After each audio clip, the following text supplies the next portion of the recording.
Any Christian who spends more than 5 seconds talking to Muslims online will be asked, how can you believe that 1 plus 1 plus 1 equals 1? Muslims are so incredibly proud of this objection that they post it over and over and over again. 1 plus 1 plus 1 equals 1, right? 1 plus 1 plus 1 equals 1. Islam is very simple. One Allah and many prophets. Christian, 1 plus 1 plus 1 equals 1. Mathematical mockery. Now, when Muslims post this objection, Christians often respond with some basic mathematics. They point out that 1 times 1 times 1 equals 1. Or, if the Muslim demands that we use addition when we're talking about God, Christians will point out that the God of the Bible, unlike the God of the Quran, is infinite. So it would be more accurate to say infinity plus infinity plus infinity equals infinity.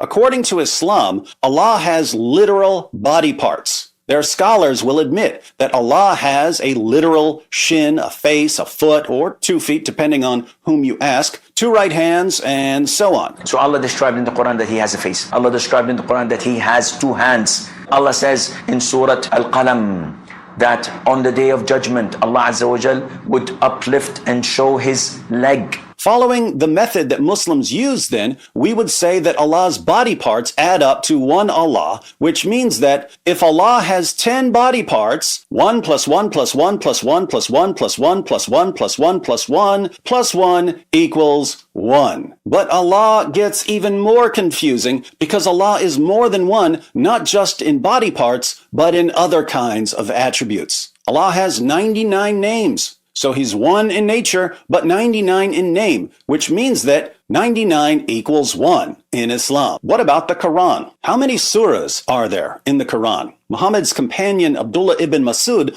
only had 111 surahs in his Quran. Muhammad's companion Ubay ibn Ka'b had 116 surahs in his Quran. The Quran that Muslims use today is 114 surahs. But there's only one Quran, right? So 111 equals 114 equals 116 in Islam? Our Muslim friends tell us that this is impossible, and yet we can use the same illustration for the Quran. But with all the Muslim mockery of the Trinity, I thought it was impossible to be one in one way, but more than one in another way.